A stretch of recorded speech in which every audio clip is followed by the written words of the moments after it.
Broadway's my beat. From Times Square to Columbus Circle, the gaudiest, the most violent, the lonesomest mile in the world.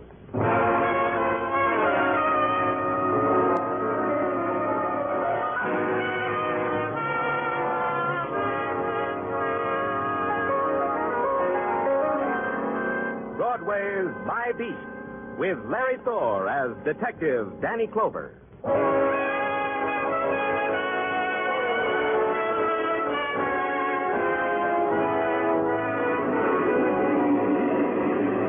Broadway, it's a jagged dream of concrete and steel and twisted faces, where the vision of beauty stands in a doorway at the end of night. You go looking for it, and you're stopped by a guy selling the latest postcard or a sightseeing tour through Joyland. And you keep looking. Then the same guy stops you and lays you odds you'll never make it. You never do. It's Broadway, my beat. A cop doesn't have to go looking for death. They call you in on it. My call was a greasy brownstone building that crouched on maybe half a block where Harlem reaches up for Central Park. Its walls were covered with withered ivy, and its windows were barred with iron, not withered.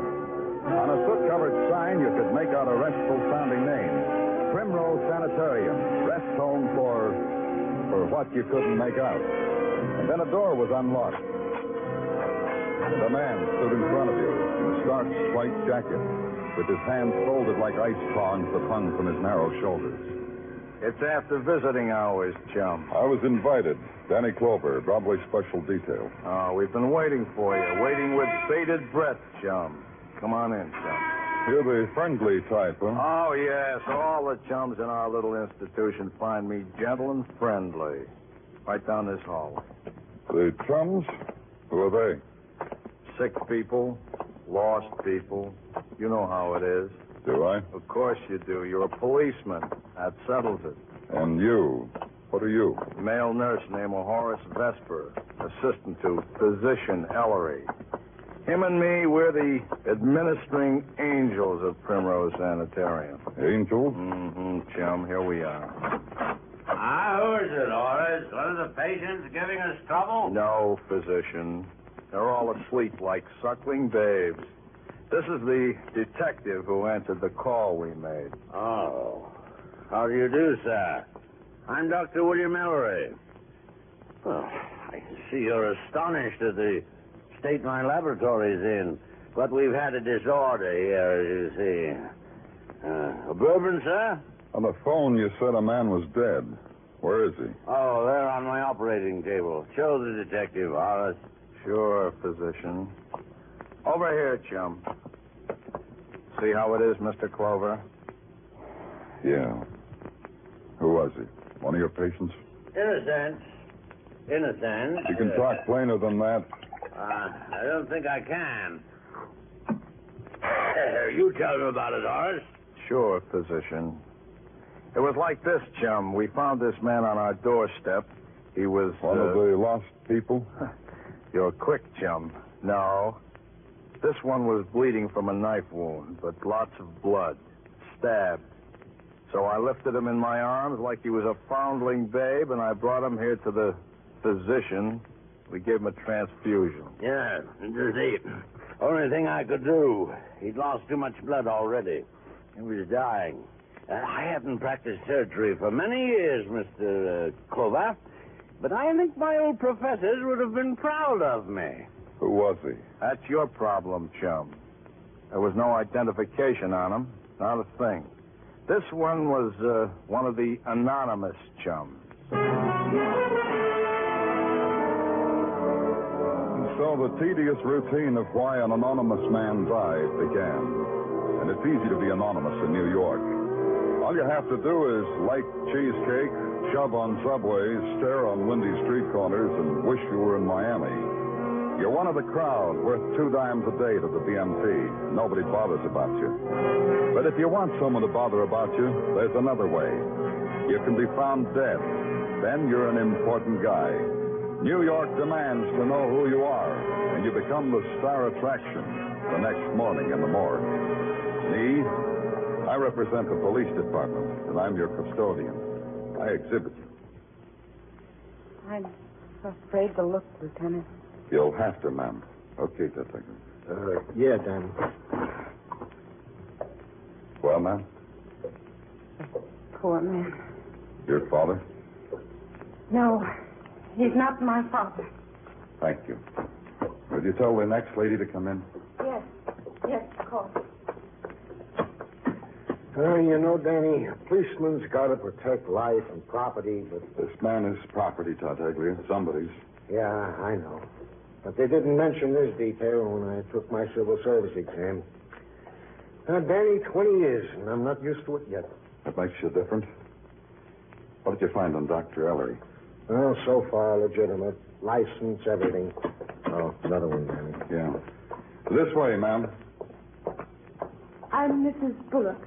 Mrs. Eugene Bullock. I just thought... Tartaglia. Yeah. I just thought... Well, he didn't come home. Mr. Bullock didn't for a whole night. And he's never done that before. Never. Tartaglia, water.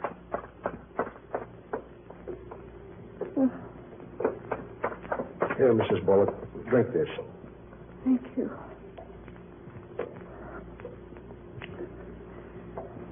Since today is our 25th anniversary, I thought...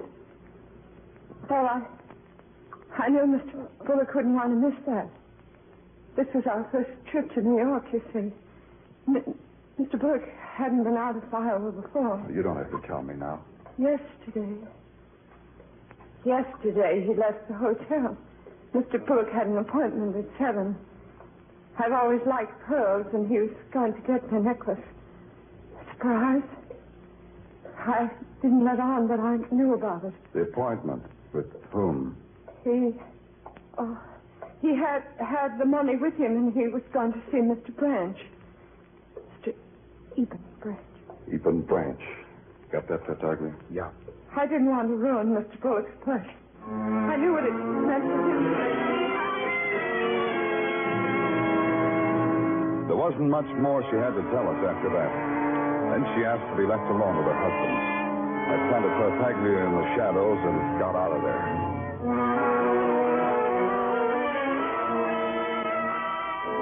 The New York telephone directory is a jewel, a dream, a work of art. It gave me Eben Branch's business, trader, his address, 12 Gramercy Park South, and his telephone number. What I needed I couldn't get by dialing, so I called on Eben Branch, trader, 12 Gramercy Park South. From the police, eh? Avail yourself of a bamboo fan, my boy. The rain has made it more humid, I think. The place of Eben Branch was a fragment torn out of a tropical paradise and enclosed in double-paneled glass. Even to the white cargo-type rain pouring down in the space between the glass walls from a contraption bearing the seal of approval of the New York City engineers. Tropical birds played tropical games and sang sad songs in huge cages of gilded bamboo. And sitting in a fan-shaped wicker chair was Eben Branch, wearing yellowed linen, his hands touching the head of a girl, a silent girl in a jade sarong who strummed a tropical-type guitar. You'll find it pleasant here, Mr. Clover, far from the terrors of that jungle out there. You'll stay for a bit? I may never leave. Splendid. You're a man of quality, sir. I knew it the moment I saw you. I said as much to the girl here. Didn't I, girl? And now what can I do for you, sir? You could wake me up. Oh, it's no dream, Mr. Clover. All this was bought at a good price. A few souls, a few deaths, and a fantastic hoard of pearls.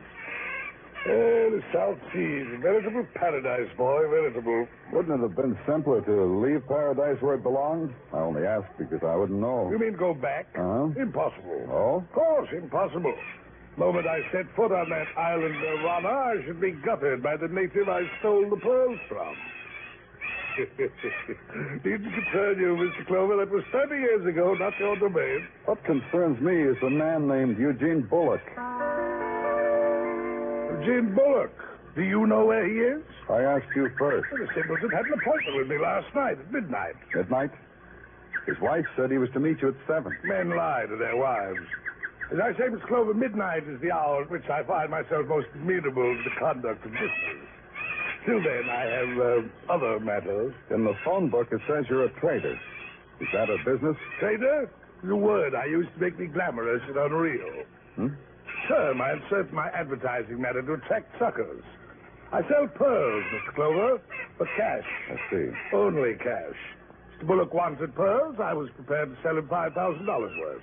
Did you? That's the tragedy, Mr. Clover. Simpleton never showed up. I need $5,000 desperately. Paradise comes high, Mr. Clover. And so, as the sun sank slowly in the west, I bade a fond farewell to the land of palmettos and jasmine and exiled beach boys. If what Branch had told me was true, the pattern of Mr. Bullock's life needed completing. His last 5 hours of living. What happened to Mr. Bullock last night between 7 and midnight? People had died during those hours, but why Mr. Bullock? And there's an extra added question. What happened to the $5,000 he had on his person? By the time I got back to headquarters, the description of Mr. Eugene Bullock had been circulated all over the area. Hey, Danny, how goes it? Oh, hello, Marty. Okay. How's the cab business? As the saying goes, What do you need? I think I got something. Look, the little guy, that Eugene Bullock. Yeah? Maybe he was in my cab last night about 7 o'clock. We had some pictures taken downstairs, Marty. Here. Look. That him? Looks calmer, but yeah, that's him. Last night he looked more excited. Like how? Like so. He gets in the cab and he says, cruise around. I cruise. Mm-hmm. Through the rear view mirror, I see he's got the same expression like a kid writing with chalk on a wall, you know? So I asked the question and he says, yeah. Where'd you take him? Oh, first to the village and a spot I know in Chinatown, places like that. Nothing suits this guy, nothing. Then we hit a dime a dance dive up 105th Street. This he goes wild about. He loves it. He pays me and he leaves. Is that what you want, Danny?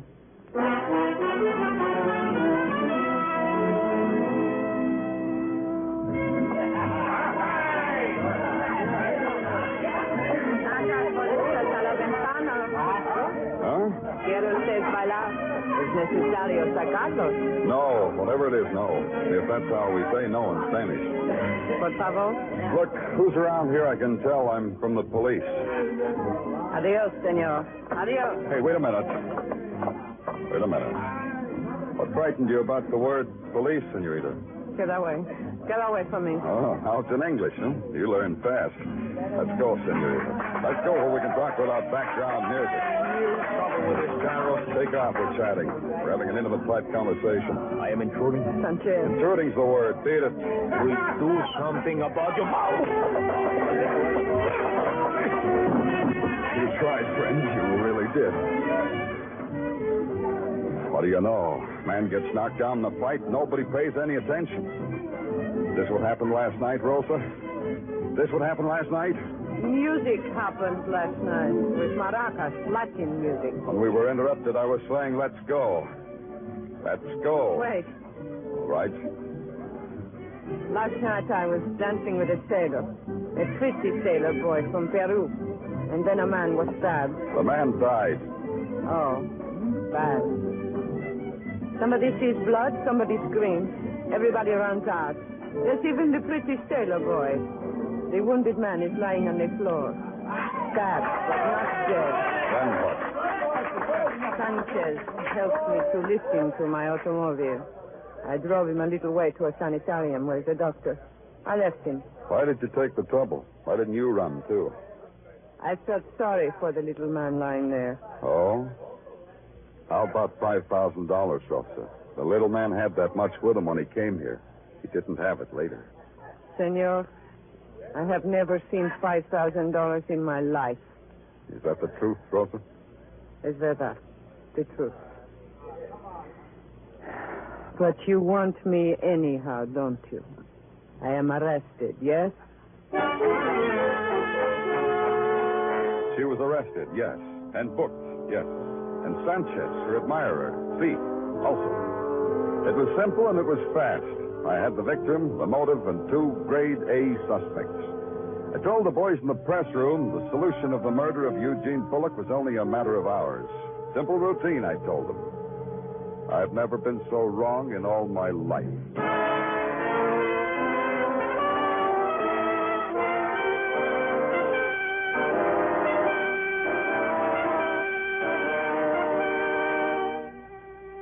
listening to Broadway's My Beat, starring Larry Thor as Detective Danny Clover.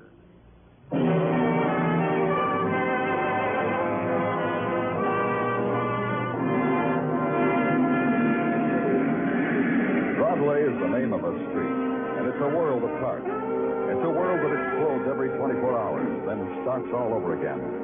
The faces might be different, but the expressions are the same. The current population had a current crime to consider, and I had promised them a killer. The killer of Eugene Bullock, an alien from Iowa. But I wasn't keeping my word. Grade A suspect Rosa was being uncooperative. She said she didn't have anything to do with the killing. Somebody else at the dance hall must have done it. So I gave her a chance to tell me who. The chance was the police lineup. They're ready out there, Danny. 12 guys who could have been at the dance hall at the time of the stabbing. Thanks, Tartaglia. This is what we call a police lineup, Rosa. Rosa? Yes? The lights are so arranged that we can see those 12 men and they can't see us. You can say what you like and the men won't know who's speaking. I see. Yes. Now, I want you to pick out the men you recognize. The men who were in the dance hall night before last. Go ahead. That one, Lieutenant. The tall man on the end. Well, that's Artie Westfall, Danny. Gets his name on the blotter like clockwork. Vagrancy. Commutes between the Bowery and the drunk tank. 2 convictions for purse snatching. Never mind, Tartaglia. Let's just run them down. Who else, Rosa? The one in the brown sweater with the eyeglasses. Yeah. Who else? That one. You mean the one holding the cap? Oh, yes, that one too, but I mean the one next to him. Go ahead. That one. And that one. Yes, I'm sure of it. Keep going. The man without hair and with the mustache. You remember him? I danced with him. He wanted to meet me later. Okay, Tartaglia. Let him go, all of them. Tell him to go home. Yeah, Danny, sure. Take Rosa back to the matron and lock her up again. Senor, what are you doing? I don't understand. And I'll explain. You're lying. You're covering up for someone. The last man you pointed out, the baldy who danced with you. He was planted in the lineup. He's a cop. Take her away, Tartaglia. Maybe your boyfriend's got a better memory.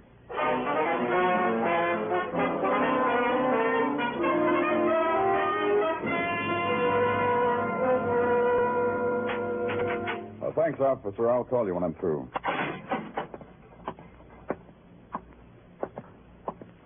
Cigarette, Sanchez? No. No from you. Here's a pack. Keep them. They're yours. By what right you hold me here? By what right, The huh? man was murdered. That gives us rights. Him and me. You're crazy, insane. I kill no one, police. Stupid. But you're man of honor, huh, Sanchez? Como? I'll explain. You're a man of honor. You love Rosa. It degrades you if anyone manhandles her. I would kill him. That's what I say. You killed Eugene Bullock because he made passes at Rosa. Between a wish and the act, police, there's great space. You stabbed him, and then you got a bonus, a $5,000 bonus, and that healed your wounded honor. You're only trying, police. I know guys like that, always trying. We have a word for them in Spanish. Be polite, Sanchez. It's easier when you're polite. Okay. I'm polite. That's good. What have you done to Rosa? I wondered how long before you'd ask me that. What have you done to Rosa? We had to. She confessed to the murder of Eugene Bullock. You lie. Your mouth lies. She confessed, Sanchez. She only does it to protect me. I stabbed him. Tell me about it. What like you say? This Bullock, he put hands on Rosa. His old hands on Rosa's body. This happened many times with Rosa. The hands of an old man. Yeah. The $5,000, where is it? Oh, leave me alone, please. Leave me alone. All right, Sanchez. Let's get a stenographer. Did he confess, Danny? Yeah. What do you want, Tartaglia? Oh, I thought you'd want to know about this, Danny. They fished Horace Vesper out of the lake in Central Park. When? About an hour ago. Hey, Danny, getting Sanchez to confess, that could mean a promotion. To what, Tartaglia? To oblivion? You have it in the palm of your hand, sewn up clean and neat, and it slips away because a man named Horace Vesper was found dead in a lake. That changes it. You shudder at the fatal mistake you almost made. You shudder. By that time, you're pushing your way through a crowd whose eyes are vacant and unblinking. And it's the same crowd you always see in attendance to the public dying. The setting was nice, though. Central Park never looked better. The leaves turning to gold, the sun shimmering on the lake. Buck, fat and happy. The dashing blue uniform of New York's finest. And the lump of a man lying gray and sodden on the bank. That's him, Danny. Some kid in a rowboat saw him down in the water. That's how we happened to... No marks of violence on him. No, Danny. This guy must have been one of them health addicts. He goes in the water without no shirt on. I figured the guy goes in for a dip because, like I say, with him, health is a thing. And the shock of the cold water surprises him and stops his heart from beating. That's how you figured it. Yeah. Adds up, don't it? I'm thrilled. Here is the deceased effects, Danny. Driver's license made out the Horace Vesper Primrose Sanitarium, Blue Shield medical card, a wallet with no dough, but plenty pictures of his Navy buddies. How do you figure buddies? Yeah, this was a bit of detective work, Danny. See this watch fob? Yeah, but tell me about it anyway. It's a cleverly contrived watch fob, contrived from one of Horace Vesper's Navy dog tags. That's how I figure the guys in the pictures are his buddies. Let's see it. Sure, Danny, here. Cleverly contrived, huh? With my dog tags, I did something different. Well, Danny, you figure it like I figure it? No, I don't figure it like you figure. How you figure? I figure like murder. Huh? Yeah, huh. Only I got like to prove it.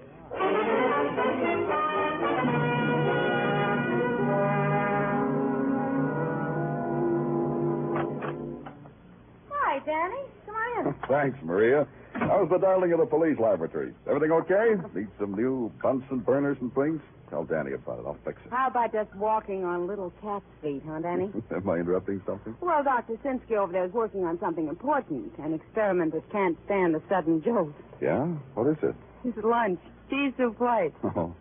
Well, then just tell me what your brains and equipment turned up on Horace Vesper, and I'll tiptoe out of here. Well, we ran a marsh test. Uh-huh. In outline, Danny. No signs of poison. A sedative, yes, but a mild one, nothing lethal. Was he drowned? Not that either, Danny. No trace of water in the pleura. Sorry, in the lungs. He didn't drown. Oh, I didn't think he did. What else, Maria? Well, there are 2 punctures, one on each arm, made by a large type needle. The type they use for transfusions, I'd say. Yeah. What else? Look in the microscope, Danny. The one right there. Yeah. You see what I mean? Well, not exactly. All I see is somebody looking back at me. That's your eyeball, Danny. Adjust it. Here, let me. Now I'm winking at myself. I'll tell you about it. And you won't believe it. I'll believe it. Tell me. Horace Vesper's Navy dog tag has made a liar out of science. Get off the dime, Maria. What are you trying to say? It's obvious what I'm trying to say. Horace's dog tag says he had type A blood.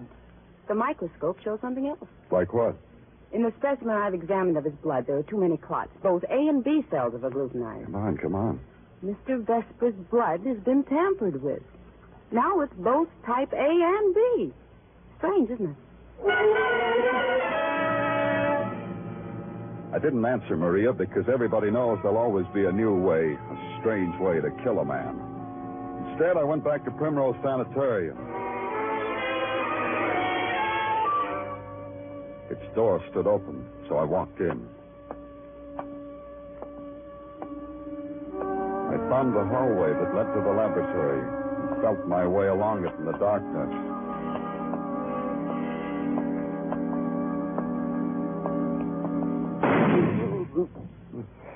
And that's what I got. Darkness.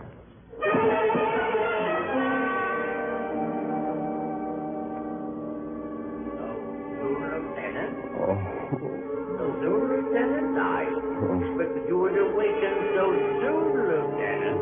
Where? In my office, Lieutenant, in bed. I really didn't expect you to awaken so soon, Lieutenant. It's my side. It's a mess, all right. Yeah?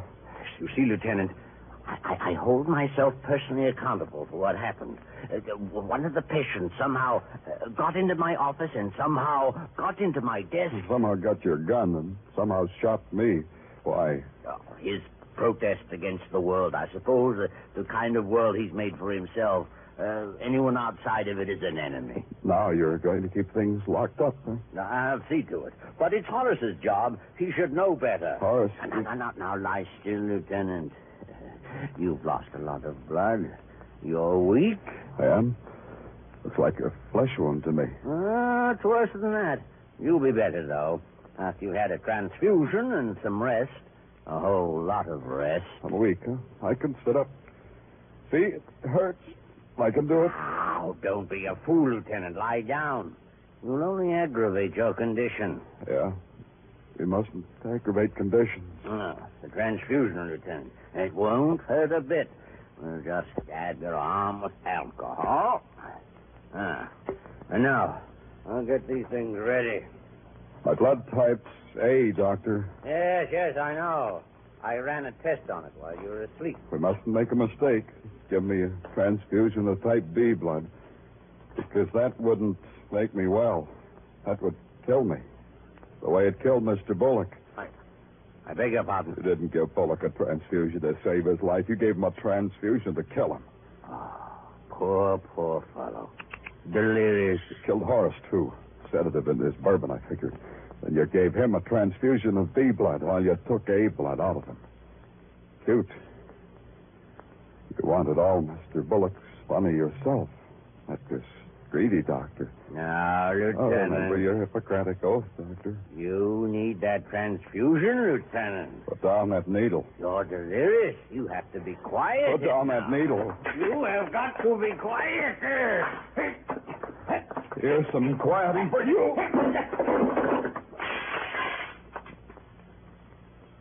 You just rest right there, Doctor.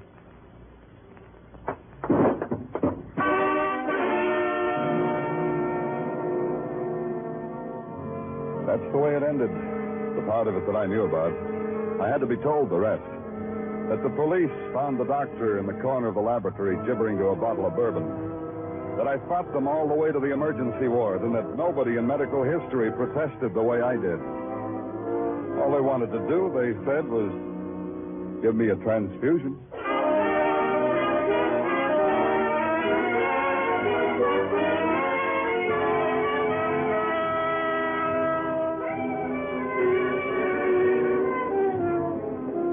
There's laughter on Broadway now. It's night, and the street is tearing itself apart.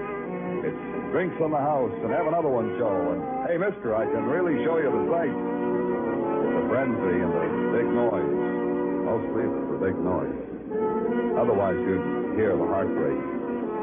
Because it's Broadway, the gaudiest, our most violent, the lonesomest mile in the world.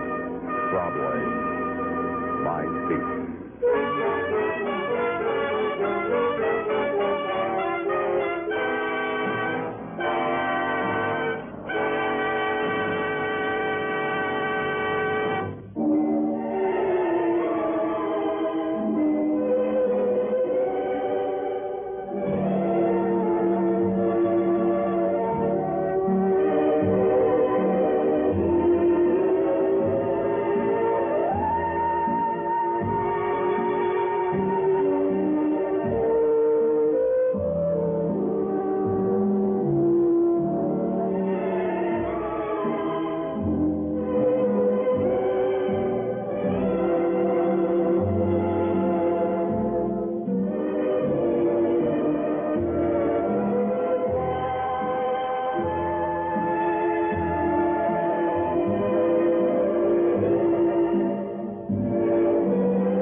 United States Armed Forces Radio and Television Service.